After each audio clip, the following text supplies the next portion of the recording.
Vamos a leer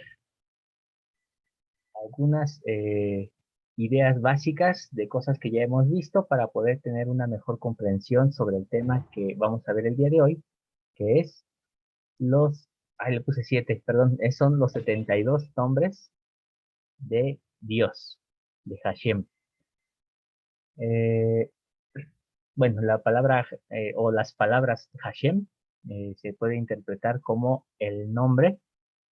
Entonces, cuando decimos Hashem, nos referimos a Dios como el que tiene el nombre, que es el nombre que no se puede pronunciar.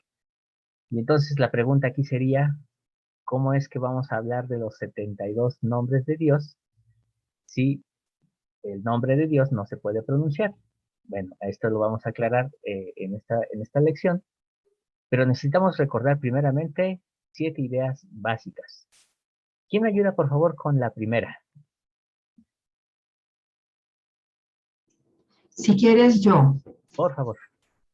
Desde el macrocosmos hasta el microcosmos existe energía y materia aún en cosas que no vemos, y la energía se manifiesta en fuerza, luz, calor y movimiento.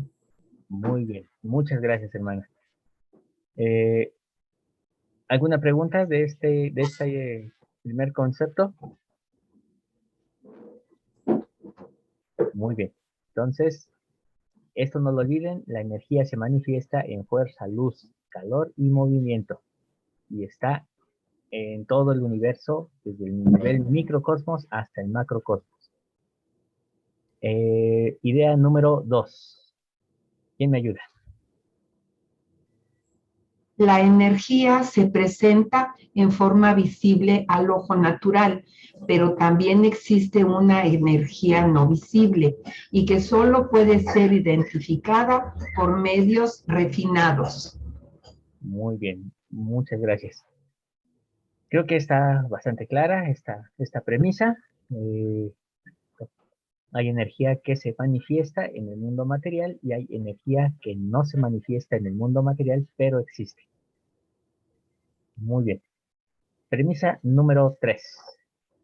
Las bendiciones son emanaciones que descienden al hombre en conformidad al principio que rige cada bendición. Muy bien. Aquí ya estamos empezando a entrar.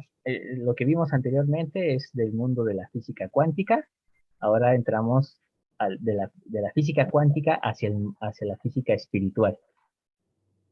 Las bendiciones son emanaciones que descienden, es decir, vienen de arriba hacia abajo, en conformidad al principio que rige cada bendición. Obviamente, si son emanaciones, significa que vienen de una fuente emanadora. En este caso sabemos que es Dios. Vamos a leer premisa número 4. Las maldiciones son emanaciones que están en el ambiente y operan en conformidad al principio que se transgrede. Muchas gracias. Las maldiciones, al igual que las bendiciones, son emanaciones y por lo tanto provienen de Dios.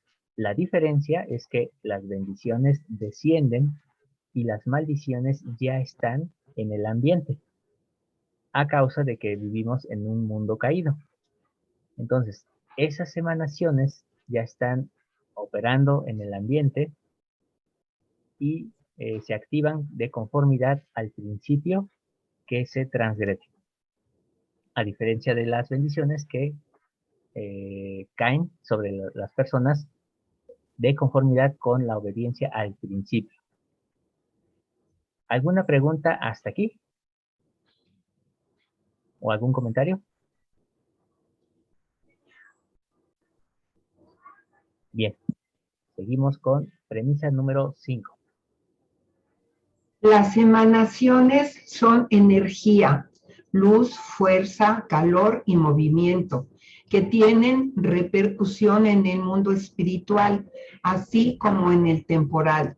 Sin energía cuántica, es decir, una emanación es un cuanto que se desprende de la Shekinah, presencia divina, y se manifiesta en el mundo material como atributo, don o virtud. Muy bien. Entonces, ¿qué son las emanaciones?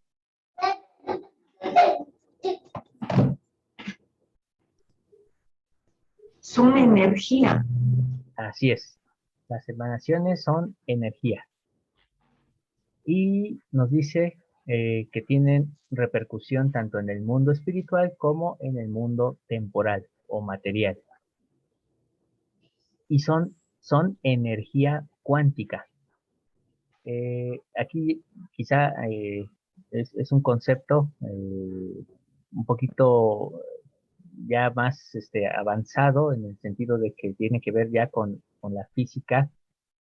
Eh, Me gustaría saber si entendemos lo que es energía cuántica o qué es un cuanto, si no para que lo explique brevemente.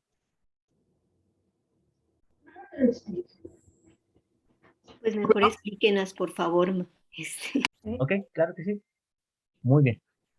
Eh, en el átomo, como sabemos, se conforma de electrones, protones, neutrones, que están en constante movimiento. Los, los electrones, que son los que están girando alrededor del núcleo del átomo, durante mucho tiempo se creyó que giraban como del sistema solar, como si fueran planetas girando alrededor del núcleo. Sin embargo, con el avance de la física cuántica, se llegó al descubrimiento de que los electrones, esas pequeñas partículas que giran alrededor del núcleo del átomo, no giran en realidad, sino que brincan, van brincando de un nivel a otro. Y cada vez que hacen un brinco estos electrones, desprenden luz y energía. De tal forma que cuando usted ve, por ejemplo, voy a pensar en un lápiz y es un lápiz de color amarillo, en realidad, eh, si no tuviera, si esos electrones no tuvieran movimiento, el lápiz nosotros lo veríamos en blanco y negro.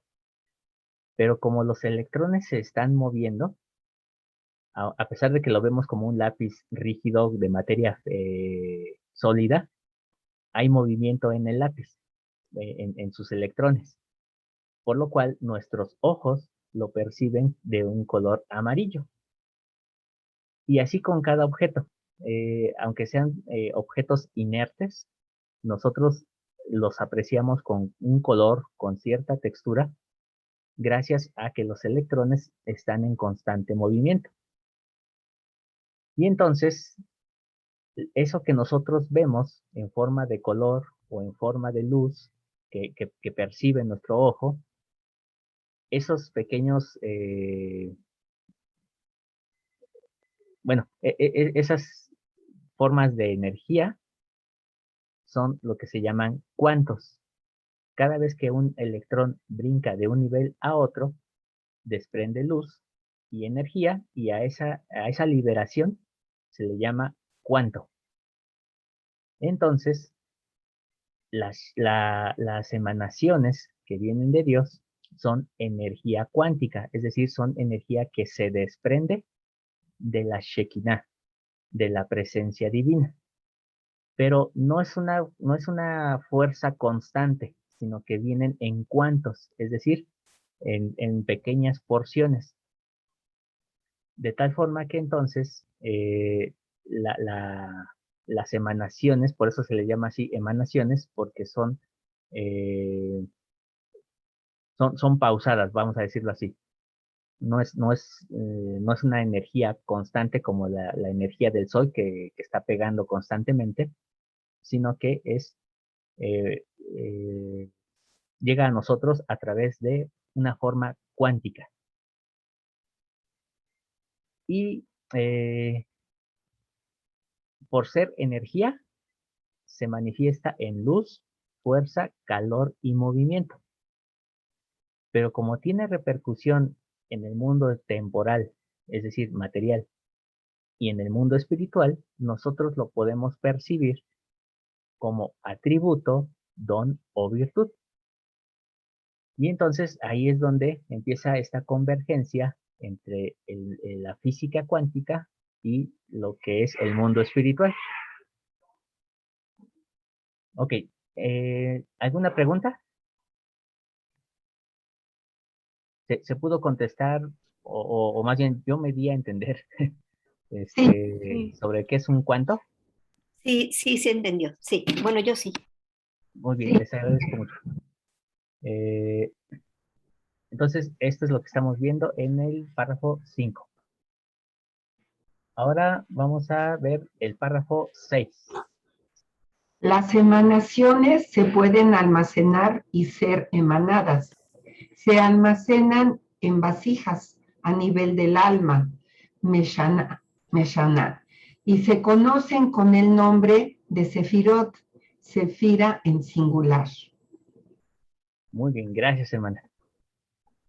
Bien, así como nos explicaba Uriel hace un ratito, eh, estas emanaciones que vienen en cuantos y que se desprenden de la Shekinah, de la presencia divina, dice que se pueden almacenar y al mismo tiempo o posteriormente ser emanadas. ¿Cómo se almacenan? Se almacenan en vasijas. El término vasija es solamente simbólico, que es precisamente esas esferitas que veíamos representadas en la diapositiva, en la primera diapositiva que vimos, que se conoce como la sefirot en plural, o cada esferita es una sefirá. Perdón, ¿alguien quería comentar? Ok. Y dice que son vasijas a nivel del alma. Es importante entender que el alma no es el espíritu, el alma no es el cuerpo, es como una especie de interfaz, es como estar viendo la pantalla del monitor, pero estando conscientes de que no estamos viendo una letra, sino estamos viendo unos y ceros, que se manifiestan en formas de letras. Entonces, eso es prácticamente el alma, es como que la parte intermedia o la unión entre el espíritu y el cuerpo, principalmente la mente, nuestro cerebro. Entonces, estas vasijas nosotros las tenemos a nivel alma y ahí es donde vamos almacenando estas emanaciones que vienen de Dios. Repito, que en forma física son luz, fuerza, calor y movimiento, pero a nivel espiritual se manifiestan como atributo, don o virtud. Vamos a leer la última, la número 7, por favor. Para que fluyan estas energías e interactúen entre sí, se deben liberar los caminos que hay entre sí. Y la forma de hacerlo es liberando nuestro Nashuma de la atadura que la bloqueen. Muy bien, muchas gracias, hermana. Entonces, bueno, voy a regresar un poquito la imagen. Entre cada sefirá hay un sendero. Ese sendero se puede bloquear. Se puede bloquear como lo hicimos en el ejercicio anterior a través de las cosas que van ocurriendo en nuestra vida. Cosas que van atascándose en esos conductos, vamos a decirlo así, es como si fuera una especie de grasa saturada que existe en nuestra alma y empieza a tapar nuestras arterias espirituales, de tal forma que entonces la energía que debería de estar fluyendo entre una sefirá y otra, se bloquea. Y es cuando entonces perdemos equilibrio. Y entonces esa pérdida de equilibrio tiene manifestaciones en nuestra vida, a veces como enfermedad, a veces como deficiencias espirituales, a veces como carencias intelectuales. Entonces empieza a jugar un papel importante de que nosotros podamos liberar esos caminos, esos senderos, para que entonces pueda fluir esa energía. Eh, si nosotros dejamos que las cosas del mundo vayan obstaculizando esos caminos, entonces puede convertirse hasta en una tragedia. Pero lo interesante de esto, y que tiene que ver con nuestro nuevo libro que estamos estudiando, es la palabra liberación. Eh, Estos senderos no se desbloquean, no es así como de me meto en ellos y empiezo a quitarles las cosas que estorben con una pala, sino que es a través de un ejercicio de liberación, como el que hicimos al inicio de la clase. La única forma de lograr que la energía fluya en nosotros es por medio de la liberación. Y eso significa que entonces debemos, número uno, reconocer que podemos ser esclavos, a pesar de aparentemente tener libertad física. Número dos, necesitamos estar conscientes de que en muchas ocasiones tal vez no podamos liberarnos a nosotros mismos. Eso sería lo ideal, pero a veces no es posible. Necesitamos quizá de un maestro de Torah, de algún líder espiritual que nos pueda orientar. En el caso de la caricatura que vimos a un gurú. Un gurú es alguien que tiene conocimiento o tiene experiencia, perdón, en el mundo espiritual y entonces puede ayudarnos a liberarnos. En este caso, Moisés viene a ser lo que es un gurú y ayuda al pueblo de Israel a liberarse de Egipto. Egipto representa al mundo, pero no al mundo pecador. Ese es Babilonia. Babilonia representa el pecado. Y ustedes van a encontrar que tanto en el judaísmo como en el cristianismo, a veces se hace mucha alusión de que Egipto es el mundo pecaminoso. No es así. Babilonia es el mundo pecaminoso y Egipto representa el mundo material.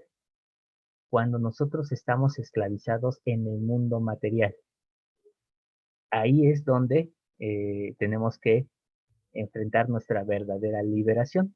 Por eso decíamos que uno de esos chakras o que nosotros tenemos que liberar es precisamente el de la ilusión del mundo material. ¿Cuál es la ilusión del mundo material? Que nosotros podemos perder o ganar cosas, cuando en realidad las cosas ya están ganadas, ya lo que está en el mundo o el hecho de que nosotros estemos en el mundo ya es ganancia. Pero a veces nosotros, o el mundo material, mejor dicho, no lo presenta así, sino que nos dice, si tú no tienes este teléfono, entonces no tienes nada. Si tú no tienes este auto, entonces no tienes nada.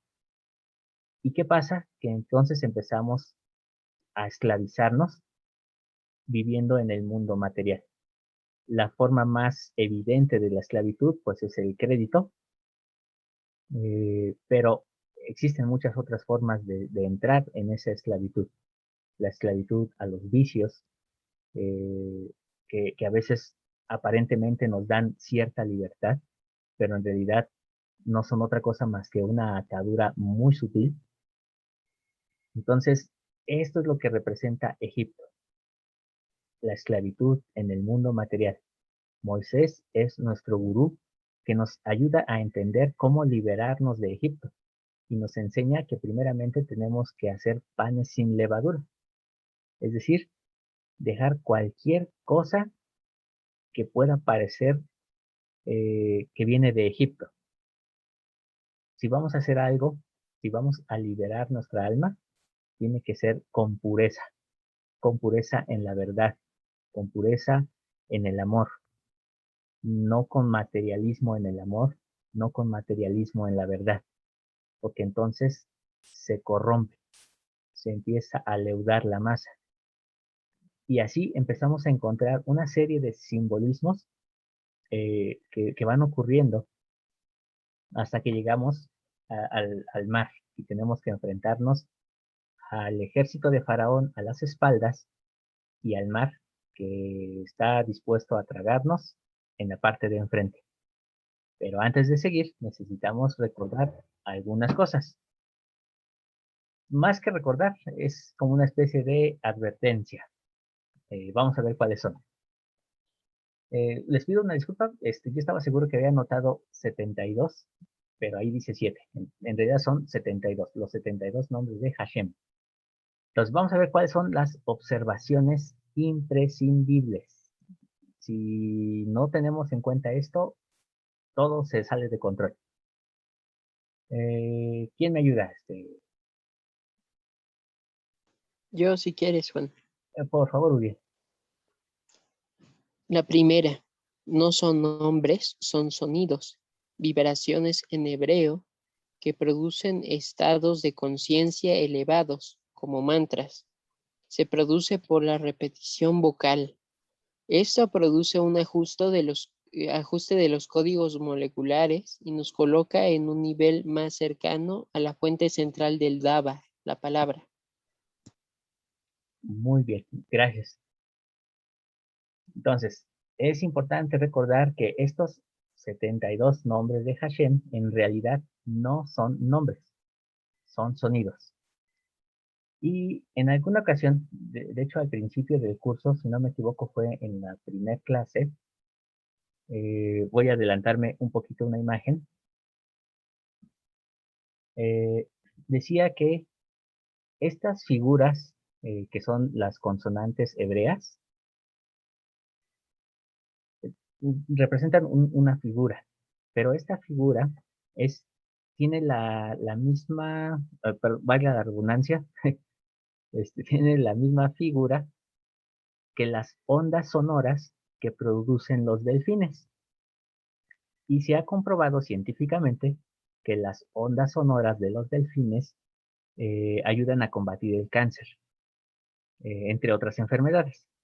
Es decir, tienen repercusiones moleculares a nivel célula para poder producir sanidad. Entonces, dependiendo del sonido que estén creando los delfines, podemos encontrar las figuras de las letras hebreas. Esa es la repercusión que tiene cuando dice que son sonidos, vibraciones en hebreo, es decir, tiene que ser en hebreo, no puede ser en otro idioma.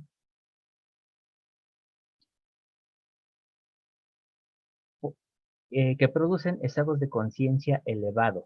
Es una especie de mantras. No sé si, bueno, si alguien puede decirme qué es un mantra o que ustedes sepan.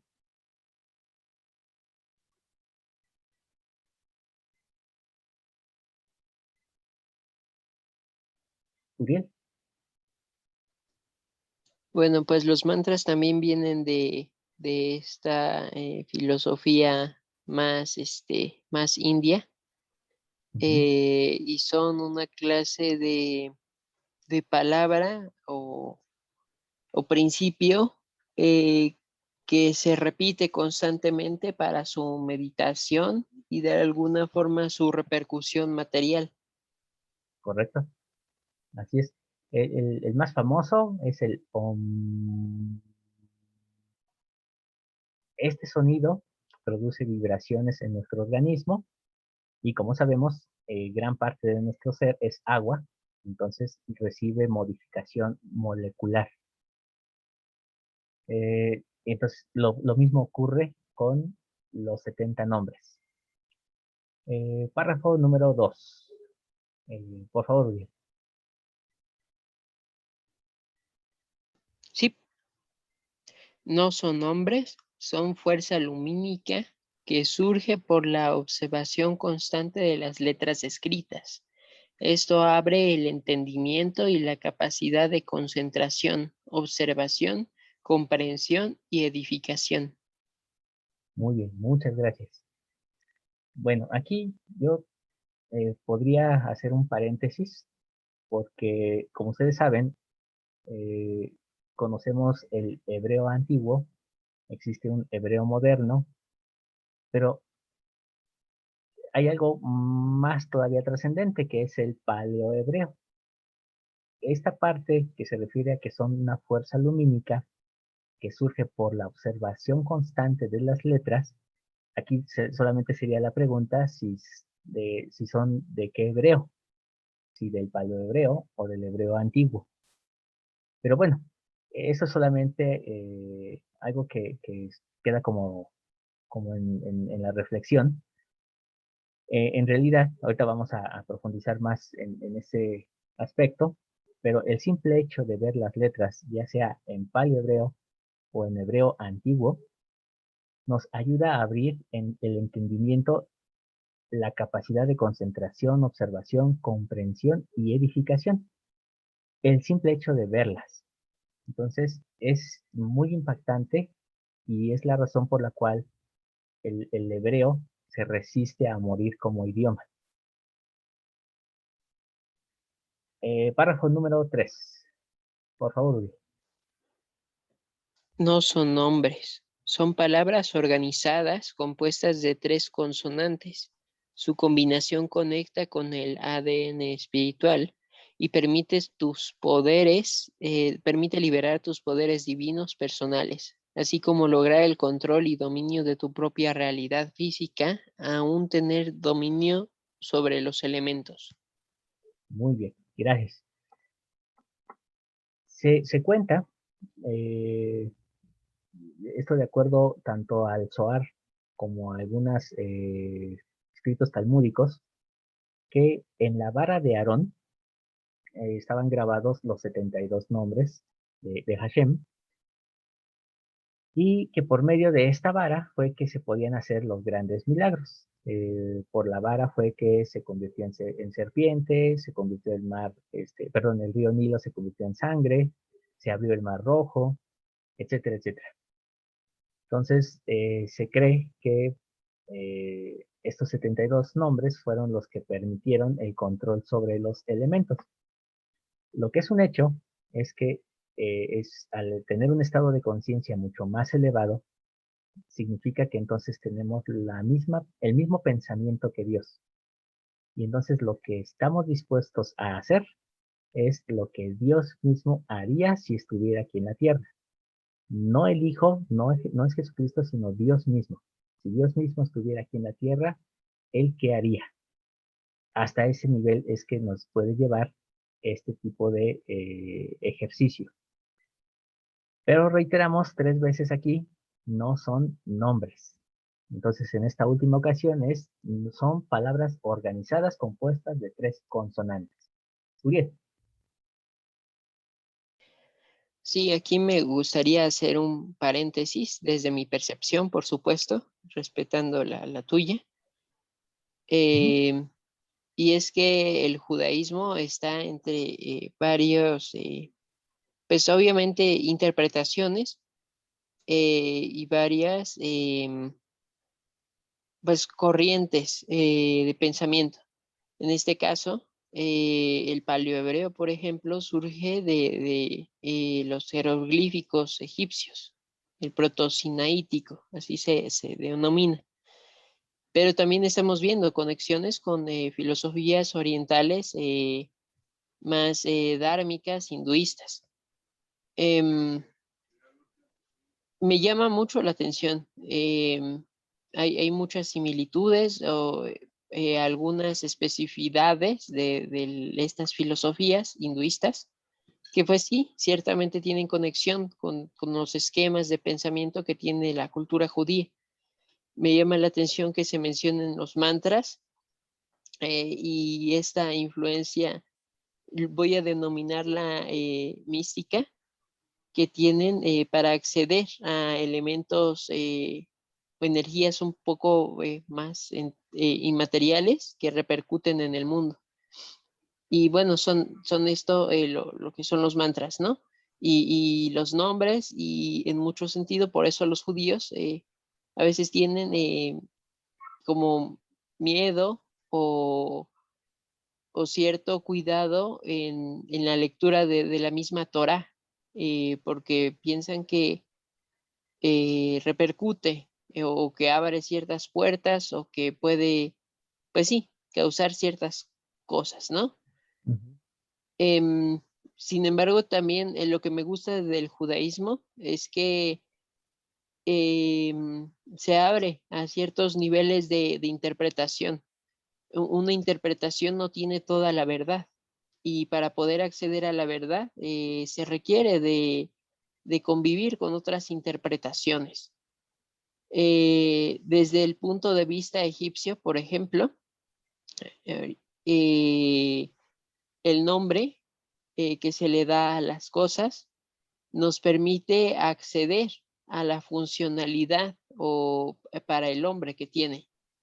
Y me gusta pensar en estos nombres que tiene Hashem como una forma en que el hombre puede saber los atributos de Dios y cómo esos atributos pueden ayudarnos a interactuar con Él y en nuestras necesidades.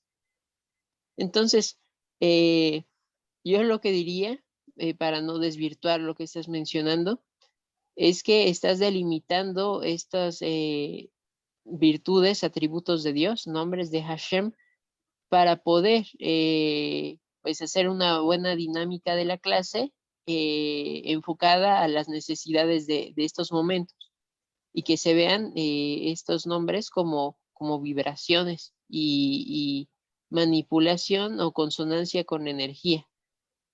Pero bueno, pues los nombres en otras interpretaciones o en otros momentos, por supuesto que se pueden ver como nombres y virtudes que nos permitan conocer más a nuestro Dios. Sí, de hecho, esta es como la primera parte. Ahorita voy a explicar esa parte que tú mencionas. Bueno, nos queda menos de un minuto. Si me permiten, cierro de una vez la sesión y ya regresamos solamente para la conclusión.